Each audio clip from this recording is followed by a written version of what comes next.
स्वाहा तत्सवितुर्वरेण्यं भर्गो देवस्य धीमहि धियो यो नः प्रचोदयात्। ॐ गुरुर्ब्रह्मा गुरुर्विष्णुः गुरुरेव महेश्वरः गुरुर्साक्षात् परब्रह्म तस्मै श्री गुरवे नमः। आज के बाल संस्कार शाला प्रशिक्षण में आए हुए सभी दीदी, भैया, माताजी, बाबूजी, सभी को मेरा सादर प्रणाम। जैसा कि आप सभी जानते हैं बहनों कि आज आप बाल संस्कार शाला के प्रशिक्षण में आए हुए हैं। आप सभी कॉपी पेन भी रख लेंगे क्योंकि ये जानकारी बहुत ही महत्वपूर्ण है। किसी भी प्रशिक्षण की शुरुआत तब होती है जब हम उनके बारे में जानते हैं कि क्या ये आवश्यक है। हम कोई टॉपिक लेते हैं पढ़ाने के लिए या रिसर्च के लिए, किसी में भी, तो सबसे पहले जानते हैं कि क्या ये समाज में आवश्यक है, क्या ये हमारे लिए आवश्यक है। इसलिए आज का जो प्रथम सत्र है, इसकी पहली कक्षा है, उसमें हम आवश्यकता के बारे में जानेंगे कि क्या इसकी क्या आवश्यकता है, क्यों ऐसी आवश्यकता पड़ी, और हम इसके महत्व के बारे में भी जानेंगे। तो इसके लिए आप लोग बहुत ही एकाग्रता पूर्वक सुनेंगे दीदी, ताकि आगे आप भी इस पे बोल सकेंगे। तो बाल संस्कार शाला की आवश्यकता के बारे में जब हम बात करते हैं तो सर्वप्रथम हम अपने आसपास को नजर डालें, समाज के ऊपर नजर डालें। किसी भी राष्ट्र का जो उत्थान और पतन है, उठने का और गिरने का कारण जो होता है, वो संस्कृति के ऊपर बहुत ही ज्यादा निर्भर करता है। एक जड़ है, समझ लीजिए। संस्कृति के कारण कोई राष्ट्र उठ जाता है, बहुत ऊपर उठ जाता है, और गिर भी जाता है अगर संस्कृति नहीं रहती है। ऐसी स्थिति आती है। और संस्कृति किससे बनती है? वहां के लोगों से। किसी के भी व्यक्तित्व, किसी गांव में जाइए, किसी समाज में जाइए, या किसी भी कस्बा में जाइए, अगर वहां के संस्कृति के पता चलता है तो वहां के व्यक्ति के व्यक्तित्व का, उसके परवरिश का पता चलता है कि किस परिस्थिति में ये जन्म लिया और कैसी इसकी परवरिश हुई है। उसके बातों से, उसके व्यवहारों से ये कोई भी बाहर का व्यक्ति आकर जान लेता है कि इसकी परवरिश कैसी हुई है। अब हम चलते हैं दीदी इस इतिहास की ओर। इतिहास क्योंकि इसलिए जरूरी है क्योंकि हम जाने कि हमारा समाज, हमारा राष्ट्र किस प्रकार का था। और ये अलग से बताने की जरूरत नहीं पड़ती कि हमारा राष्ट्र कितना फल फूल रहा था। सोने की चिड़िया नाम था इसका। भारतवर्ष को हमारा विश्व गुरु कहा जाता था। विश्व गुरु किस लिए? क्योंकि ये सभी को प्रकाश, सभी को रास्ता दिखाते थे। जितने देश हैं वो इनसे राह पाते थे। वसुधैव कुटुंबकम का यही से शुरुआत हुआ कि हम सभी को भाई भाई रखें, भाई की तरह माने और उसी की तरह व्यवहार करें। जैसा कि सभी जानते हैं कि यहाँ एक मतलब सारी शिक्षाएं प्राप्त होती थी। एक मतलब ऐसी थी कि नालंदा, तक्षशिला, ऐसे ऐसे विश्वविद्यालय हमारे यहाँ हुए। लेकिन आज की परिस्थिति पे आप नजर डालेंगे तो क्या ऐसे विश्वविद्यालय है? अगर नहीं है, लेकिन संस्कृति तो कहीं ना कहीं नदारद है। हम उसे देख नहीं पाते हैं, न बच्चों में न बड़ों में। ये संस्कृति कहाँ चली गई, ये प्रश्न सभी के सामने है। क्या ये संस्कृति हमारे भारतवर्ष की है? इस पर भी हमें क्वेश्चन होता है, सवाल उठता है कि क्या ये हमारी कभी थी या नहीं। सभी जानते हैं, पूर्वजों पूर्वजों से हम कहानियां सुनते आ रहे हैं कि हमारी संस्कृति कितनी फली फूली रहती थी। पर ऐसा क्या हुआ? ऐसा क्यों हुआ कि ऐसी स्थिति, हमारी दयनीय स्थिति आ गई कि हम अपनी ही संस्कृति को भूल जाते हैं? जब किसी बच्चों से, बड़ों से हम पूछते हैं कि हमारी भारतीय संस्कृति के बारे में बताइए, तो कहीं ना कहीं वो उनका जुबान अटक जाता है, वो हकलाने लग जाते हैं कि अब हम क्या करें, हमको तो कुछ पता ही नहीं है। कभी इतिहास के बारे में पता करें तो हमें सिर्फ युद्ध युद्ध के अलावा कुछ भी नहीं पता रहता, क्योंकि ये युद्ध कभी हम पुस्तकों में ही पढ़े रहते हैं। आज के बच्चों का पूछिए, पुस्तक में जो युद्ध हुए हैं उसे रट्टा मारकर सब बता तो देते हैं, लेकिन क्या वो संस्कृति को आप बता पाते हैं? अगर किसी गुरु, किसी ऋषि के बारे में पूछ ले तो वो नाम बताने में अटक जाते हैं कि ये ऋषि हमारे थे। ये ऋषि परंपरा कहीं ना कहीं खत्म हो गई है, और उस वजह से ये राष्ट्र हमारा कहीं ना कहीं पतन की ओर जा रहा है। हालांकि हम टेक्नोलॉजी की दुनिया में, तकनीकी की दुनिया में, भौतिकता की दुनिया में तो अग्रणी होते जा रहे हैं, विकसित देश में हम शामिल हो गए हैं।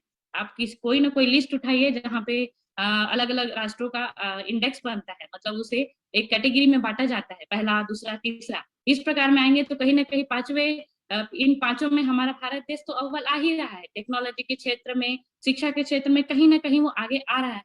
एक हैप्पीनेस इंडेक्स अभी आया हुआ था, जिसमें कि हमारा राष्ट्र कहीं न कहीं बहुत नीचे गिरा हुआ था। हैप्पीनेस इंडेक्स क्या होता है कि वहाँ के लोग खुश हैं कि नहीं, खुशहाल है कि नहीं, उनकी संस्कृति को अपना रहे हैं कि नहीं। हमारा राष्ट्र बहुत नीचे पायदान पे था। ये क्या बताता है बहनों? हम टेक्नोलॉजी तो बहुत अपना रहे हैं, भौतिकता तो अपना रहे हैं, लेकिन अपना व्यक्तित्व, अपनी संस्कृति के बारे में हम जानते नहीं हैं, ना ही अपनाते हैं। तो अ, हमारे जो बाल संस्कारशाला का जो महत्व है, या आवश्यकता है, वो यहाँ पर आके गिरती है। तो अ, आप अपने जीवन में देखिएगा, आप अपने आस-पास देखिए, आप माताएँ हैं, जो अपने बच्चों को देखती हैं, पड़ोस की माताओं को देखती होंगी कि कहीं न कहीं कोई बच्चा शैतानी करता है, तो झल्लाती हैं, माँ वहाँ पे झल्ला जाती हैं कि तुम्हें स्कूल में क्या सिखाया जाता है? कुछ अनुशासन नहीं सिखाते हैं, जो मास्टर हैं, वो शिक्षक हैं, वो इधर-उधर घूमते रहते हैं, पढ़ाते नहीं हैं, अनुशासित नहीं रखते हैं और यहाँ पे घर घर में आकर बच्चा शैतानी करता है। तो ये क्या दर्शाता है? माँ तो भले किसी और पे डाल रही है, किसी और पे वो दोष डाल रही हैं, लेकिन जब अपने आप को कभी वो नहीं देखती हैं कि हम क्या कर रहे हैं घरों पे? क्योंकि घर जो है सबसे पहली पाठशाला होती है। क्या 6 साल तक बच्चा स्कूल जाता है? बिल्कुल नहीं जाता और 6 साल तक बच्चे का मानसिक विकास बहुत 80% तक हो चुका रहता है और तब माँ कुछ नहीं सिखा पाती है, तो बच्चा शैतानी में अव्वल हो जाता है। कोई भी बच्चा एक मतलब रिसर्च बताता है कि किसी भी बच्चे का जो सबकॉन्शियस माइंड होता है, वो 80% तक विकसित हो जाता है। पहली पाठशाला होती है घर और पहली गुरु होती है माँ।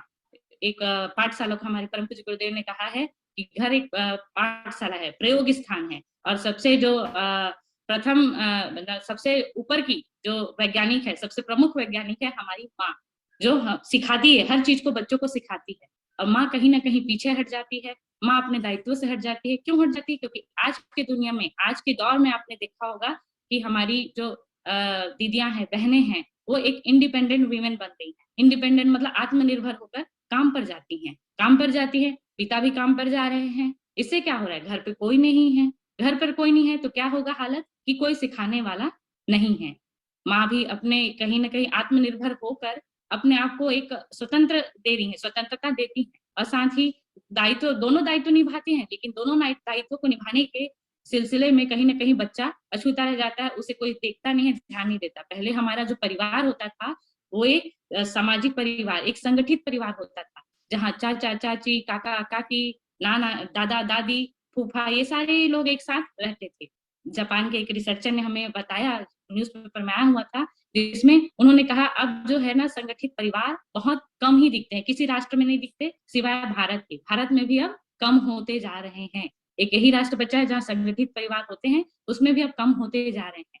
तो आप सोच लीजिए किसी भी राष्ट्र में संगठित परिवार का नहीं होना कितना बता रहा है कि लेवल कितना गिरा हुआ है और उसमें भी हमारे देश में है, तो आज जो है माता-पिता अलग रहना चाहते हैं। बच्चे को लेकर हम किसी मेट्रोपॉलिटन सिटी जहाँ पे हमें ज़्यादा सुविधा मिले, ज़्यादा साधन मिले, एक से एक टेक्नोलॉजी मिले, ऐसे क्षेत्र में जाना चाहते हैं। तो ऐसे में दादा-दादी जो बच्चे का दायित्व लेते थे अपने सिर पे, ताकि माता-पिता अपने कर्तव्यों का निर्वहन करें और हम बच्चों का दायित्व लेते हैं। उन्हें सिखाने-पढ़ाने का, कहानियों के माध्यम से, प्रेरक प्रसंग के माध्यम से, महापुरुषों की जीवनी बता-बता के दादी सिखाती थी कि बेटा तुम्हें इस पल ये करना चाहिए, इनकी तरह बनना चाहिए। इस प्रकार की दादियाँ सिखाती थी। तो आज ये बिल्कुल नदारद हैं क्योंकि कोई रिस्पॉन्सिबल नहीं होना चाहता है कि हम इन्हें रखें।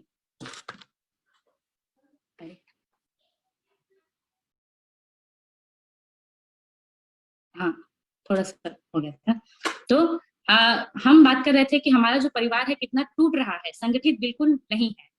जहाँ शिक्षा शिक्षा और विद्या की बात आती है, तो बच्चे घबरा जाते हैं, बड़े भी घबरा जाते हैं। एक शिक्षक को भी पूछा जाता है कि शिक्षा और विद्या में क्या अंतर है, तो वो घबराहट में कुछ भी बोल देते हैं। जहाँ उनको पता ही नहीं रहता शिक्षा और विद्या में क्या अंतर है। एक कथा है इसके पीछे, एक बहुत इंटरेस्टिंग कहानी है कि एक एक चित्रकार था, चित्रकार बहुत मशहूर चित्रकार। एक मासूम बच्चे को उन्होंने देखा, बहुत ही मासूम बच्चा, बच्चे तो मासूम होते ही हैं। तो उन्होंने सोचा चित्रकार ने कि मैं इसकी चित्र बनाऊँ। और उस चित्र को उन्होंने बहुत ही बारीकी से बनाया, बहुत ही अच्छे से बनाया। वो मासूम बच्चे के चित्र इतना प्रसिद्ध हुआ कि ना उनकी मतलब बिक्री इतनी बहुत मूल्यवान हुई और बहुत प्रसिद्धि हुई उसकी। बहुत ही सोशल मीडिया में लेकर के सब जगह पे उसकी चर्चा होने लगी। उसके बाद वो उन्होंने प्रसिद्धि पाई, बहुत ही आगे बढ़े और बहुत ही अच्छे-अच्छे चित्र बनाने लगे। तो इस घटना को सभी ने सुना। उस चित्रकार को उसी के नाम से जाना जाता था कि इन्होंने इतनी सुंदर चित्र बनाई थी। अब इसके बाद 22 साल बाद लगभग चित्रकार को ध्यान आया कि एक तो मैंने मासूम बच्चे का चित्र बना दिया है, चलो अब देखता हूँ, एक और प्रयोग करता हूँ। अब मैं करता हूँ एक खूंखार व्यक्ति की चित्र बनाकर देखता हूँ। मासूम बच्चे की तो बहुत बिक्री हुई, अब देखता हूँ खूंखार व्यक्ति की चित्र बनाकर। उन्होंने बहुत खोजा कौन सा खूंखार व्यक्ति है, बर्बर व्यक्ति ऐसा हो जिसको सब देखकर डर जाए। बहुत खोजा, तब उन्होंने किसी ने सलाह दी आप जेल में जाइए, जेल में सबसे ज्यादा खूंखार व्यक्ति रहते हैं। वो गए जेल पर और जेलर से पूछा तो जेलर ने एक जगह मतलब एक व्यक्ति को बताया कि इसके पास आप जाइए, ये सबसे खूंखार है इस जगह पर जेल में। और वहां पर जब गए तो देखते हैं कि मतलब उनसे उन्होंने लिया परमिशन कि हम आपका चित्र बनाना चाहते हैं। और वहां पे फिर जेलर ने वहां पे परमिशन दे दी और उसने भी परमिशन दे दी कि ठीक है बना लीजिए। अब उन्होंने पूछा, जो व्यक्ति है बर्बर व्यक्ति, उन्होंने पूछा कि आपको क्यों ऐसा आइडिया आया कि आपको मेरा चित्र बनाना चाहिए। तो उन्होंने अपनी कथा सुनाई कि मैं 22 साल पहले एक मासूम बच्चे का चित्र बनाया था, बहुत प्रसिद्धि मिली मुझे, तो अब मैं चाहता हूँ कि मैं एक बर्बर व्यक्ति की चित्र बनाऊं। तब उन्होंने पूछा बर्बर व्यक्ति ने कि ठीक है वो चित्र दिखाइए मासूम बच्चे की। तब उन्होंने चित्र दिखाया मासूम बच्चे की, तो वो जो बर्बर व्यक्ति है वो रो पड़ा, बहुत ही फूट फूट कर रो पड़ा। तब तो चित्रकार ने पूछा भाई तुम क्यों रो रहे हो, तुमको तो सबसे बर्बर व्यक्ति का टैग मिला हुआ है। तब उन्होंने कहा आपको यकीन नहीं होगा कि ये जो मासूम बच्चा आपको दिख रहा है वो मैं ही हूँ। तो इस कथा से, इस कहानी से क्या आपको संदेश मिल रहा है कि जो बच्चा कभी 22 साल पहले इतना मासूम बच्चा था, वो किस प्रकार से खूंखार व्यक्ति बन गया। ये बताता है कि ये परवरिश का कितना असर होता है किसी व्यक्ति पर। तो आज की जो शिक्षा प्रणाली है वो एक भौतिकता पर टिकी हुई है। हम भौतिक संसाधन पाले, हम हर चीजों के संसाधन पाले। और मैकाले की शिक्षा प्रणाली क्या बताती है, बस एक पेट भराऊ सिस्टम है जिसमें हम पेट भर लें, पैसा कमा लें और फिर हम एक जीवन यापन हो गया। किसी को संस्कृति की ना पड़ी है, न ही मानसिक, बौद्धिक और शारीरिक और आध्यात्मिक नैतिकता यहाँ पे खो गई है, बिल्कुल खो गई है। हम एक दूसरे पर कई जो है परिवार में भी दोषारोपण होते रहते हैं, परिवार में कलह मचा हुआ रहता है। आज का जो दौर है उसमें ये हो गया है कि कोई किसी पर दोषारोपण करने से पहले सोचता नहीं है, हर कोई मोबाइल में डूबा हुआ है, टेक्नोलॉजी की दुनिया में डूबा हुआ है। और आप देखेंगे कि आज के जो बच्चे जन्म ले रहे हैं वो सबसे पहले हाथ में मोबाइल, मतलब मोबाइल लेकर जन्म ले रहे हैं। ऐसी मुहावरा निकल चुका है कि मोबाइल लेकर ही उनके हाथों में, पहले सोने चांदी के चम्मच होते थे, अब मोबाइल आता है हाथ में। तो बच्चों का जो बौद्धिक विकास, नैतिक विकास है वो पूरा रुक गया है। शिक्षा प्रणाली के क्षेत्र में आते हैं तो हमारा देश सबसे अव्वल रहा है। तक्षशिला, विक्रमशिला और नालंदा ऐसे विश्वविद्यालय के नाम जहाँ पे कई देशों से विद्यार्थी, 10,000 की संख्या में भी विद्यार्थी आते थे। चाणक्य से लेकर शल्य चिकित्सा, पूरे मीमांसा, वेद, इतने सारे पुराण ग्रंथ हैं जो वहाँ पे सिखाए जाते थे और एक से एक धुरंधर शिक्षक वहाँ पे होते थे जो बच्चों के साथ अपना आध्यात्म विकास वहाँ पे किया जाता था। लेकिन ये गुरुकुल पद्धति पूरी खत्म हो गई और किसी भी राष्ट्र की मतलब राष्ट्र को गिराना है तो उसकी संस्कृति पर प्रहार किया जाता है। ये हमने देख लिया है, हमारे इतिहास में हमने देखा है और उससे वो पूरा राष्ट्र पतन की ओर गिर जाता है। तो हमारे आज की जरूरत है, आज की आवश्यकता है बाल संस्कार शाला। हमारे परम पूज्य गुरुदेव ने दिया है कि समग्र क्रांति का आधार बाल संस्कार, बाल संस्कार। इटली में, अभी इसी के विषय में बताऊंगी कि इटली में एक पद्धति है, मॉन्टेसरी पद्धति कहा जाता है, जिसमें बच्चों का घर नामक एक वहां पे चलाया जाता है स्कूल, जहाँ पे बच्चों का घर के नाम से वहां पे चलाकर उन्हें मानसिक, बौद्धिक, नैतिक ये सब विकास वहां पे किए जाते हैं। और उसमें बताया जाता है कि आप कौन से चयन करें, कौन से लाइन पर जाएं, इस प्रकार को उन्हें उसी समय शिक्षा दी जाती है। हमारी जो भारतीय संस्कृति रही है वो विद्वानों की संस्कृति रही है, जहाँ पे इन माताओं के नाम जरूर आते हैं, जहाँ माता बालक की प्रथम गुरु है और वो है मदालसा। मदालसा की कहानी आप जानते हैं कि उन्होंने तीनों पुत्रों को परम ब्रह्म ज्ञानी बनाया और चौथे पुत्र को अपनी ही शिक्षा परवरिश के माध्यम से उन्होंने राजा बनाया, बहुत ही प्रसिद्ध राजा। उसी के बाद सीता का नाम आता है, जिन्होंने ऐसे धुरंधर 2 पुत्र जन्म दिए जो अपने ही लक्ष्मण, हनुमान, इन सबको हराने में काबिल थे। उसी प्रकार शकुंतला के नाम आते हैं, जिन्होंने भरत को इतना ऐसा बनाया कि उस शावकों के दांत गिनने जाते थे। और इसी प्रकार जीजाबाई, जो छत्रपति शिवाजी जैसे वीर और चरित्रवान पुत्र को गढ़े। तो ऐसे ऐसे नाम आते हैं हमारी भारतीय संस्कृति में माताओं के, जो ऐसी शिक्षा देते थे जो भौतिकवादी नहीं होकर अध्यात्मवादी एवं बलिष्ठ बल और उसके साथ ही व्यक्तित्व उनका निखरे, ऐसे सांचे हमें भारतीय संस्कृति ने दिए हैं। लेकिन आज की माताएं क्या हो गई हैं?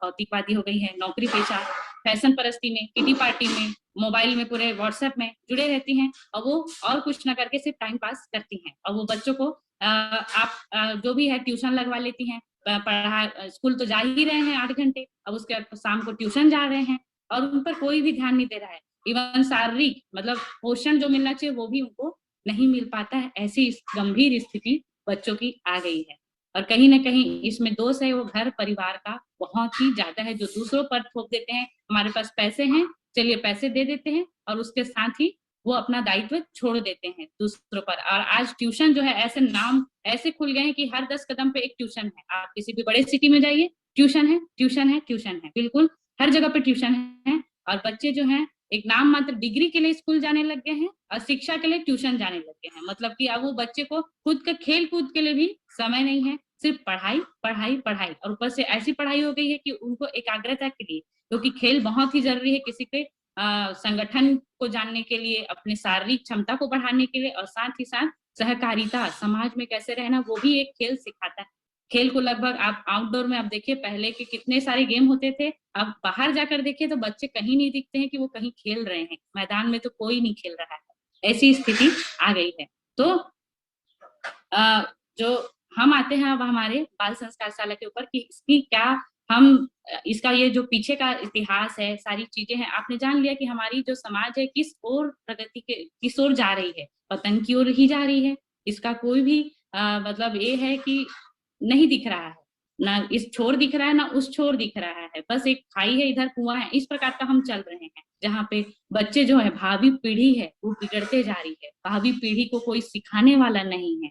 और आज की महती आवश्यकता है कि हमारे जैसे जो बुद्धिमान है, व्यक्तित्ववान है, वो इसे सिखाएं। तो हमारे परम पूज्य गुरुदेव ने अखंड ज्योति में एक सितंबर 2005 में लिखा हुआ है बाल संस्कारशाला के बारे में कि देश में सब कुछ है, सब कुछ है, बस व्यक्ति नहीं है। तो यहाँ पे सभी को क्वेश्चन आ जाता है कैसे व्यक्ति नहीं है, इतनी जनसंख्या 121 करोड़, लेकिन नहीं, व्यक्ति नहीं है। कहने तो लोग बहुत है, जनसंख्या दिनों दिन बढ़ रही है, पर कोई भी उच्च स्तरीय व्यक्ति है ही नहीं। आज के हिंदुस्तान में आप देखेंगे तो सिर्फ हम एक मिसाल देते हैं कि गांधी, सुभाष है, लोकमान्य तिलक हैं, स्वामी विवेकानंद है, लेकिन आज उनके नक्शे कदम पर कौन चल रहा है हम उदाहरण नहीं दे पाते हैं। आज के दौर में आप कोई उदाहरण दे पाएंगे? बिल्कुल नहीं, बिल्कुल नहीं। कोई ना कोई छल प्रपंच किया रहता है और 4 दिन बाद उनका खुलासा हो जाता है। ऐसे व्यक्ति हमें हमारे देश में मिलते हैं। तो बाल संस्कारशाला के बारे में परम पूज्य गुरुदेव हमारे कहते हैं कि बेटा आप आइए आगे, आप बिल्कुल चिंता मत करिए, हम कराएंगे, हम सारी चीजें की व्यवस्था कराएंगे, हम नई पीढ़ी के बच्चे को लाएंगे, आप सिर्फ शुरुआत करिए, बाकी काम मेरा है ना।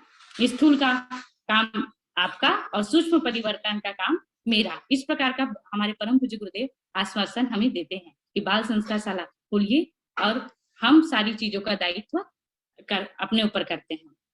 और परम पूज्य गुरुदेव का कहना है हमारे कि प्रज्ञा मंडल, कोई भी प्रज्ञा मंडल बना हुआ है, कोई भी शक्तिपीठ है, प्रज्ञापीठ है, महिला मंडल है, उसमें सबसे अनिवार्य गतिविधि होनी चाहिए वो है बाल संस्कारशाला। और आज के हमने देखा है बहनों, आप सभी अपने स्तर पर भी जानते होंगे कि कितने ही प्रज्ञा मंडल ऐसे खाली जाते हैं, कितने ही शक्तिपीठ प्रज्ञापीठ ऐसे खाली जाते हैं जहाँ पे बाल संस्कारशाला बिल्कुल नहीं चलती, जबकि ये सबसे अनिवार्य गतिविधि है जो होनी चाहिए। और ऐसे आप देखिएगा कितने शक्तिपीठ प्रज्ञापीठ स्थापित हो चुके हैं पूरे हमारे प्रांत में, लेकिन बाल संस्कारशाला की गिनती बस गिनती ही है, हाथों में जो गिनती होती है, और वो कहीं ना कहीं बीच में रुक जाती है अगर शुरुआत हो रही है और अंत तक नहीं चलती है, कहीं बच्चे तो चले जाते हैं। तो ये सभी चीजें क्या है, कहीं ना कहीं बीच में कुछ गड़बड़ हो रहा है जो आगे चल लास्ट तक नहीं चल रही है। तो इसे हमें सुधारने की आवश्यकता है। ये प्रशिक्षण आपको बहुत अच्छे से ये सभी चीजों के ऊपर प्रकाश डालेगी। तो ऐसी विषम परिस्थितियों में बाल संस्कारशाला का महत्व बहुत ज्यादा हो जाता है, जहाँ पे हम तो नए पीढ़ी का निर्माण कर रहे हैं, लेकिन उसके साथ ही साथ आपको एक पीछे की बात यह है कि सूक्ष्म परिवर्तन खुद में भी होते जाता है। एक बहुत बड़ा महत्व इसका है। जितने भी अनुभव हैं आप देखेंगे बाद में भी, जिससे भी बताएंगे सीखेंगे। और उसके साथ ही अब जो युवा पीढ़ी है, मतलब इसमें जो है बहुत ज्यादा शिक्षा तो नहीं चाहिए रहती है। अगर शिक्षित है तो बहुत अच्छा, लेकिन 10वीं और 11वीं 12वीं इतनी शिक्षा पर्याप्त होती है जिसमें एक शिक्षक आचार्य बनने की क्षमता हो जाती है। और उन उन बहनों से, उन उन भाइयों से जब अनुभव लिया जाता है तो पता चलता है कि ऐसे बहनें खुद से बताती हैं कि हम जैसे 4 महीने पढ़ाए, 5 महीने पढ़ाए, तो उनके अंदर इतने सूक्ष्म परिवर्तन हुए। उन्हें बोलना आया, उन्हें सामाजिक व्यवहार सीखना आया, जब किसी से बात करनी है तो किस प्रकार करनी है, जब किसी बच्चे को हैंडल करना है, जब किसी बच्चे को नया चीज सिखाना है तो उससे किस प्रकार सिखाना है। वो अपने परिवार बहुत युवा पीढ़ी में होते जाते हैं। और एक बहुत ही एक मतलब प्रयोग हुआ है कि अगर किसी, आप ही सोचिए बहनों कि अगर आपके सामने अगर कोई बच्चा पढ़ रहा है, अगर कोई बच्चा बहुत ही अच्छे आचरण कर रहा है, तो कोई भी माता या कोई भी उससे छोटा भाई भी उस आचरण को अपने आप अपनाता है। बच्चे क्या होते हैं, एक फोटोकॉपी होते हैं, फोटोकॉपी होते हैं जो सीधा सीधा उसकी नकल करते हैं। जो घर में अपनाया जा रहा है उसकी हम नकल करते जाते हैं। बच्चे वैसे होते हैं, सीधा जो घर में अगर मदिरा पान हो रहा है, नशा कर रहे हैं, तो बच्चे उसी को अपनाने लग जाते हैं। और यदि घर में अखंड ज्योति का पाठन हो रहा है, स्वाध्याय हो रहा है और साथ ही साथ सत्संग हो रहा है, तो बच्चे उसमें अव्वल दर्जे में काम करते हैं। ऐसा होता है कि बच्चे ही काम कर रहे हैं, इस प्रकार का रिजल्ट आया, ऐसी स्थिति आती है। तो जब बच्चा, हमारे बाल संस्कार शाला के बच्चे अपने घर में उस आचरण को अपनाते हैं, उस जब माता पिता का प्रणाम करते हैं, तो उनके जो छोटे भाई बहन हैं वो भी उनके साथ ही प्रणाम करते हैं। और ये इसको देखकर कहीं ना कहीं जो घर का जो वातावरण है वो आध्यात्मिक होते जाता है। तो अगर एक बाल संस्कार शाला में 20 बच्चे आते हैं तो 20 घर में आप एक साथ बहुत अच्छा आध्यात्मिक वातावरण भेज रहे हैं, अपने आप वहां पे स्थापित हो रहा है। इसका बहुत बड़ा महत्व है। हमें पता नहीं चलता है, जो आचार्य खोलते हैं उन्हें पता नहीं चलता है, वो सोचते हैं हम एक प्रांगण में पढ़ा रहे हैं, हम बच्चे को सिखा रहे हैं, लेकिन इसके पीछे का जो सूक्ष्म परिवर्तन है वो घरों में दिखने लग जाता है, जहाँ पे बच्चे इतने अच्छे आचरण में करते हैं कि वहां के बड़े भी उनसे सीखने लग जाते हैं कि हमारे बच्चे ये कर रहे हैं तो हम क्यों नहीं। इस प्रकार का आचरण वहां पे देखा जाता है। और इसी के साथ ही अगर बाल संस्कार शाला के बच्चे जो हैं अलग अलग जगहों पर वहां पे अपना जब जन्म दिवस वहां पे मनाया जाता है, जब विभिन्न जो स्वाध्याय है, आचरण है सिखाया जाता है, जब बच्चे अपने घर में वो चीजें करते हैं, तो वहां पे अपने आप ही वहां पे बहनों का, माताओं बहनों का जो भी वहां पे घर परिवार है वो भी अपना जन्म दिवस वैसा मनाने लग जाते हैं, स्वाध्याय करने लग जाते हैं। इस प्रकार के रिजल्ट आते जाते हैं। मंत्र लेखन अगर बच्चे कर रहे हैं वहां पर, तो कहीं ना कहीं माता भी उसे करने में प्रोत्साहित करती हैं, खुद से भी वो मंत्र पढ़ते जाती हैं और बच्चों को सिखाते जाती है। ऐसे विभिन्न विभिन्न इतने अच्छे अच्छे रिजल्ट आए हैं कि कहीं ना कहीं इसका जो महत्व है बहुत ज्यादा बढ़ जाता है। आज की जो शिक्षा प्रणाली है उसके दौर में जो है बाल संस्कार शाला ऐसा महत्व रख रहा है सबके जीवन में कि एक बच्चे पर छाप छूट जाता है छोटेपन में ही कि हम हमारा जो हमें किस दिशा में जाना है, किस धारा में बहना है। और आज जो बच्चे हैं, आप कभी देखिए स्कूल में जाकर, अपने ही आंखों से देखिएगा तो बच्चे तंबाकू का पैकेट लेके बैठे हैं। और कई छोटे छोटे बच्चे, आपको यकीन ना हो तो आप खुद जाकर देखेंगे कि बच्चे इतनी बुरी संगत में पड़े हुए हैं कि उन्हें अब संभालना मुश्किल होता जाता है अपने परिवार के ही माताओं बहनों को। तो इसी स्थिति में रहे तो कहीं ना कहीं आपकी भावी पीढ़ी, जो कई बार होता है कि कई दीदियां जो है, बहनें हैं, या फिर कोई भी जो है सोचता है हम क्यों करें, इस प्रकार का क्वेश्चन आता है, हम क्यों करें, हमारा बच्चा तो बहुत अच्छे से हमारा आज्ञा का पालन करता है। लेकिन आप लोगों को बता दूं कि अगर कोई एक घर जलता है तो बाकी बस्ती अछूती नहीं रहती है, उसके घर भी कहीं ना कहीं आग फैलती है। तो समाज में अगर एक कुसंस्कारी बच्चा हुआ तो समाज जो है 100 वर्षों तक उसको झेलता है। ऐसा ऐसा ये है। तो 100 वर्ष मत समाज झेल रहा है। आप सोचिए कि एक बच्चा जो समाज में आ रहा है वो एक समाज को बनाने आ रहा है, एक राष्ट्र को बनाने आ रहा है, और वही बच्चा किसी बुरी संगत में, आतंकवाद में, युद्ध में, किसी में भी फंस गया, उद्दंड हो गया। और जो बच्चा है वो कहीं ये लेकर नहीं आता है कि हमको संस्कारी बनना है, कुसंस्कारी, उसका परवरिश बताता है उसको उद्दंड। कहीं ना कहीं जब सामने में अवहेलना होती है, बहुत सारे भाई बहन होते हैं, उसकी अवहेलना होती है, तो उसके मानसिक छाप पड़ जाता है कि मेरे साथ भेदभाव हो रहा है या मेरे ऊपर ध्यान नहीं डाला जाता है। उसके बाद वो बच्चे की मानसिक स्थिति ऐसी हो जाती है कि मुझे कुछ नहीं करना है, मेरा समाज, मतलब मेरे ही लोग मेरी अवहेलना कर रहे हैं, ऐसी स्थिति आती है। तो कहीं ना कहीं बच्चे का जो मानसिकता है वो हट जाती है, वो समाज में रहना नहीं चाहता है और वो गलत हाथों में पड़कर आतंकवाद जैसी स्थिति में आ जाता है। आज आप देखेंगे कि हमारे ही बीच के बच्चे ही उसी आतंकवाद के दंश झेल रहे हैं, जहाँ पे उनको समझाया जाता है, मतलब सिखाया पढ़ाया जाता है, उनके माइंड को किया जाता है कि आपको इसको करना ही है, किसी भी स्थिति में करना है। ऐसी स्थिति आ जाती है आतंकवाद में। तो ये कितना बुरा स्थिति चल रहा है समाज में, जहाँ पे बच्चे जो हैं गलत संगत में पड़ जाते हैं, तो हमारे समाज भी उसी गति में जाते जाता है। बाल संस्कार शाला एक ऐसा रिमोट कंट्रोल बोला जाए या हथियार बोला जाए या फिर बहुत अच्छा चीज है, जहाँ प्लेटफॉर्म जहाँ पे बच्चे जो हैं इतने सुंदर तरीके से गढ़ते हैं। हमारे जो आगे की पीढ़ी है, निर्मात्री है, वो आगे बढ़ती है। भावी पीढ़ी जब नहीं बढ़ेगी, उस दिशा में आध्यात्मिकता को नहीं अपनाएगी, तो वो भटक जाएगी। इसमें कई कई उदाहरण आते हैं, और एक रियल उदाहरण है जहाँ पे बच्चे जो हैं आज डिप्रेशन के शिकार छोटेपन में ही हो जा रहे हैं। और एक बहुत ही आज हमारे छत्तीसगढ़ प्रांत की ही एक उदाहरण है, जहाँ पे दोनों माता पिता वर्किंग हैं, जो सिविल जज हैं, माता पिता दोनों। उनकी 9 साल की बेटी थी, और लगभग वो 8वीं कक्षा में पढ़ने लगी जब, तो उनका ट्रांसफर हो गया। दोनों माता पिता का भी ट्रांसफर हो गया। अब जब वो बच्ची नए स्कूल में गई, तो वो व्यवहार उसे नहीं मिला। नए दोस्त बनते हैं, दोस्तों ने उसे अपनाया नहीं, शायद हिंदी मीडियम स्कूल में पढ़ने गई होगी। तो इस प्रकार से उसे बहुत अवहेलना झेलना पड़ गया, जबकि वो टॉप करती थी अपने स्कूल में, जो पिछले स्कूल में। नए स्कूल में पढ़ने गई तो उसे बहुत ही दोस्त नहीं मिले, टीचरों ने थोड़ा सा वो किया, अवहेलना किया। ऐसी स्थिति आ गई कि उसे लगा कि मेरा कोई दोस्त नहीं है, मेरे साथ कोई साथी नहीं है। दोनों माता पिता क्योंकि वर्किंग थे, तो उन्होंने ध्यान नहीं दिया। शाम के 5 बजे तक आते थे, तो वो पढ़े लिखे थे, तो उन्होंने काउंसलर अपॉइंट किया। काउंसलर जो मानसिक उनको सांत्वना देते हैं, उनकी बातों को रखते हैं, उनको पूछते हैं। ऐसे काउंसलर को उन्होंने अपॉइंट किया कि हमारे बच्चे को आप देखिए, उनका सुनिए क्या है। तो जब शाम को उनके यहाँ बाई आई 5 बजे, तो ताला बंद, मतलब अंदर से कोई दरवाजा नहीं खोल रहा था। तो उन्होंने बहुत खटखटाया, फोन किया कि क्यों नहीं खोल रही हैं आपकी बिटिया करके। तब वो तुरंत आए, तो देखते हैं कि अपनी ही माता के साड़ी से उन्होंने, उस बच्ची ने फांसी लगा ली थी। तो ये क्या स्थिति दर्शा रही है? ये स्थिति दर्शा रही है कि हमारी भावी पीढ़ी किस ओर जा रही है, जहाँ पे उनको अपना बात भी शेयर करने के लिए कोई व्यक्ति नहीं मिल रहा है। कहीं न कहीं बाल संस्कार शाला की सबसे महत्वपूर्ण दिशा को दर्शाती है कि कितनी जरूरत है हमारे समाज में, हमारे राष्ट्र को बाल संस्कार शाला की, जहाँ पे बच्चों का आध्यात्मिक, नैतिक, मानसिक, बौद्धिक विकास एक साथ हो पाए।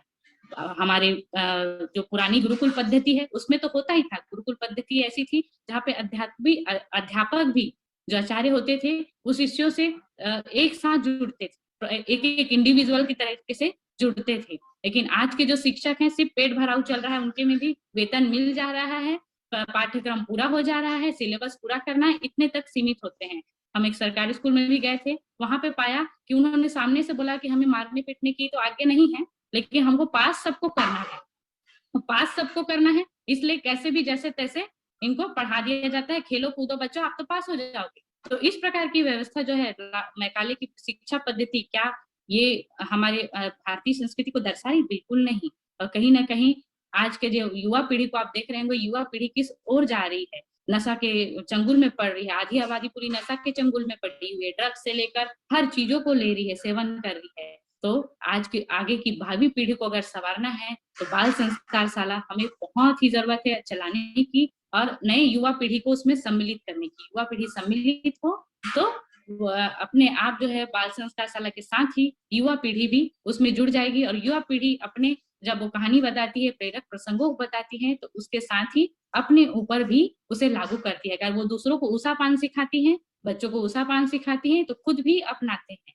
तो एक साथ दो चीजें चलती है, एक काम दो कराज बोला जाता है, तो एक काम के साथ तो दो नहीं तो लेकिन बहुत सारे कराज संपन्न हो जाते हैं बाल संस्कार शाला के। एक तो खुद भी निर्माण कर रहे हैं, व्यक्तित्व का निर्माण, बच्चों का निर्माण हो रहा है, फिर परिवार का भी निर्माण हो रहा है। तो एक ऐसी चाबी है जो बहुत सारे ताले खोलती है, ये है बाल संस्कार शाला। तो इसकी सबसे आवश्यकता हमारे भारतवर्ष, हमारे प्रांत, हमारे छत्तीसगढ़, और उसके साथ ही हमारे कस्बों में, हर मोहल्ले में खुलनी चाहिए। ऐसी आवश्यकता हमारे बाल संस्कार शाला की आज के दौर में बहुत जरूरी है। बाल संस्कार शाला के लिए तो कोई बड़े बड़े फंड नहीं चाहिए होते हैं, जैसे कि बहुत सारा पैसा या बहुत बड़ा स्कूल चाहिए, ऐसा बिल्कुल नहीं होता है। आपको एक प्रांगण चाहिए, एक चॉक डस्टर चाहिए नॉर्मल छोटा सा, नहीं है कोई बात नहीं, आप कॉपी पेन तो रखवाइएगा ही, और इससे आपके जो बहुत ही सस्ते में बहुत ही अच्छी जगह पर खुली हवा की जगह में भी ये हो जाता है। और ये सेवा का काम है, इससे युवा पीढ़ी तो सेवा का काम सीखती ही है, और साथ ही साथ बच्चे भी इसको सीखते जाते हैं। साथ ही साथ खेल के साथ मनोरंजन भी है। आप आगे देखेंगे प्रशिक्षण के क्रम में कि अलग अलग कालखंड के दौरान खेल भी है, मनोरंजन भी है, और पर्व और त्योहार की महत्वता भी है, जन्म दिवस भी है। इतनी सारी चीजें एक साथ बताई जाती है। और प्रथम कालखंड में तो पूरा हमारा आध्यात्मिक कालखंड है, ध्यान भी है जो बच्चों को ध्यान सिखाती है, और सेवा से जुड़ते जाते हैं बच्चे तो उनके में आध्यात्मिकता बढ़ती जाती है। जितनी ज्यादा हम सेवा सीखेंगे, श्रमदान सीखेंगे, उतने ज्यादा हमारी आध्यात्मिकता बढ़ते जाती है। और ये हमारे शिक्षा आंदोलन, हमारे जो सप्त आंदोलन है उसमें शिक्षा आंदोलन का सबसे महत्वपूर्ण पार्ट है, जो बहुत ही जरूरी है। परिवार निर्माण, जो व्यक्ति निर्माण, तो हमारा युग निर्माण योजना का मूलभूत कार्य ये कार्यक्रम है जिसमें व्यक्ति निर्माण को सब सर्वप्रथम बताया गया है। और बाल संस्कारशाला एक प्रभावशाली माध्यम है व्यक्ति के निर्माण के लिए। और इसके साथ ही जैसे हमने बताया कि परिवार निर्माण में भी बहुत ही महत्वपूर्ण भूमिका निभाती है। तो यहाँ पे मेरा आवश्यकता एवं महत्व समाप्त होता है।